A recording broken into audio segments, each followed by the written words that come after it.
Breaking news just from a short time ago. The president, after a series of tweets this morning, saying no more DACA deal, even though nothing has been worked out yet. Let's bring in Democratic Congressman Steve Cohen of Tennessee. He's a member of the Ethics as well as the Judiciary Committee. With a good Sunday to you, and thank you for joining me on this holiday. I want to get your reaction to the president's comments and what all this means for the fate of the DACA recipients. How do you read it? The sky is falling. The sky is falling. He just keeps saying things over and over and over again. There's no truth to what he says. This is just a ploy. He'll say anything at the moment that he thinks will get him his wall. Last week he said the Democrats didn't want DACA, didn't want to help the kids. The Republicans did. He loves DACA. He loves the Dreamers and wants to have DACA, but the Democrats are stopping him. He's doing anything he can. It's all the wall, and the wall is all about him. And remember, the Mexicans were going to pay for the wall. So it's all just a farce. Do you think it's because he's feeling the heat with the midterms coming up? I mean, there's been so much talk about Republicans losing the majority in the House coming up, and there's even speculation about the Senate as well, but really on the House. I mean, do you think that's what this is all about? He's just playing politics? You know, I don't know what it is, because he's playing to his base, and that's all he's playing to. And if he can't get beyond his base, it's going to hurt the Republicans in the midterms, and it's going to mean he is going to lose big time in 2020. You can't win with the base, and that's all he's trying to get. He's got 85% of the Republicans. If he has 85% of the Republicans, he's a big loser. I want to play for you what former Governor Bill Richardson told me just a few moments ago about the president's claim that the Mexican government is coordinating border crossings. Let's take a listen to that.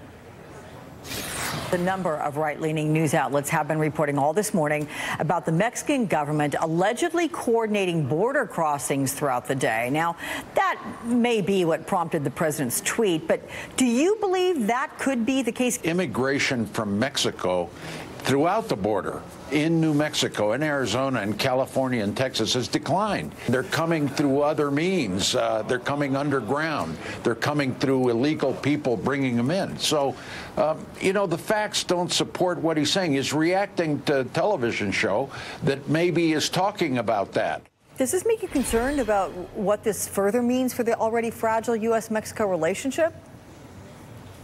Makes me concerned about their already fragile grip on reality that the president has. This is all fantasy.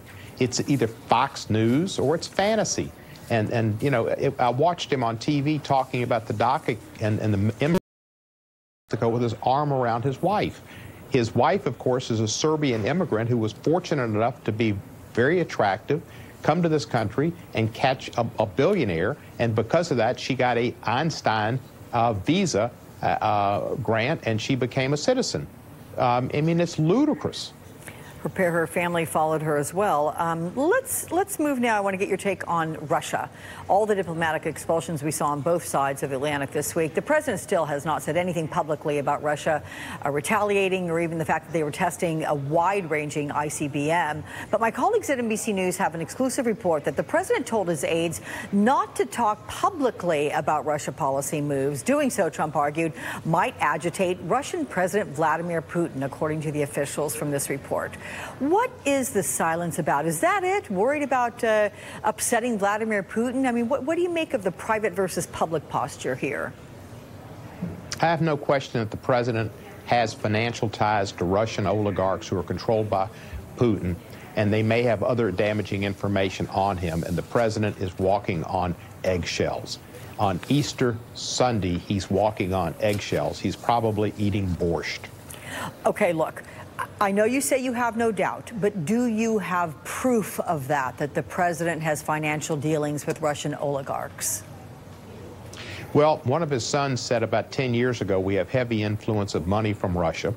The Russians have bought numerous pieces of real estate in New York and run up prices.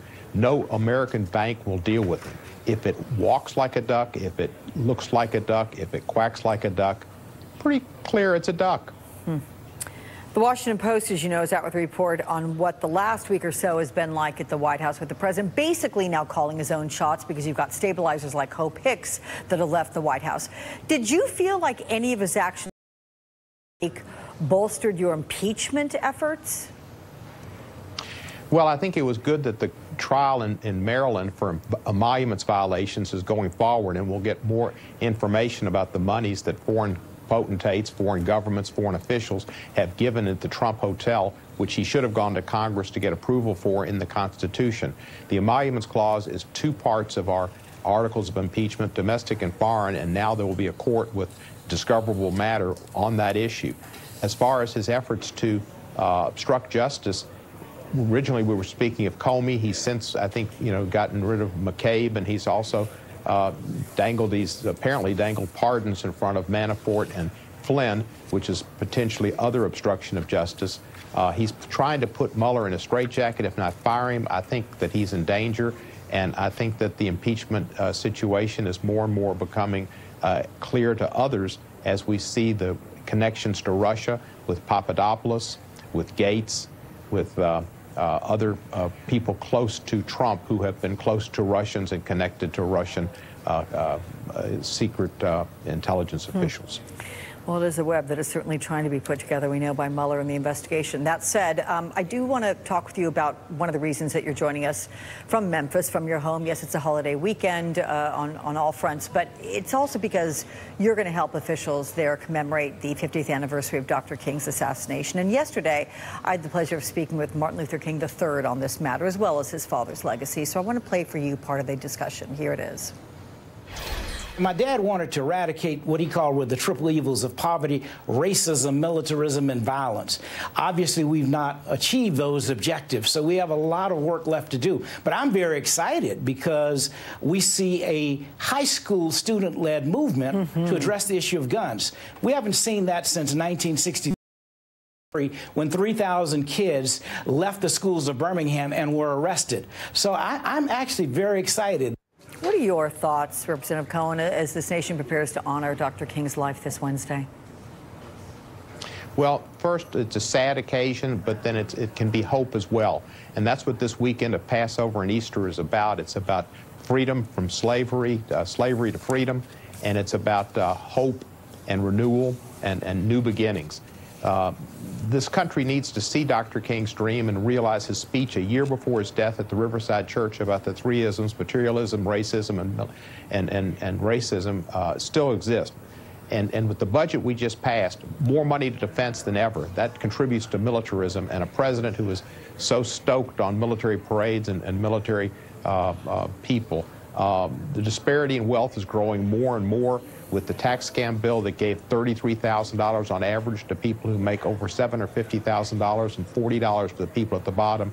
And we see attacks on Jews, on African Americans, racism, anti-Semitism, homophobics acting out. We see lots of problems. The dream still needs to be personified, and people need to work towards eventually achieving that dream. It hasn't been achieved in America. It's not going to be achieved in this administration. In fact, they're working against it, and we need to refortify and reinvigorate ourselves to fulfilling Dr. King's dream. And that's what we're going to do here in Memphis with civil rights leaders from all over the country coming to our city and renewing their commitment to civil rights and Dr. King's dream. I'll tell you, a lot of us are going to be thinking about the dream this week, that's for sure. Representative Steve Cohen, thank you so much for joining me on this Sunday. Appreciate it. Happy Easter and good Pesach. Thank you so much.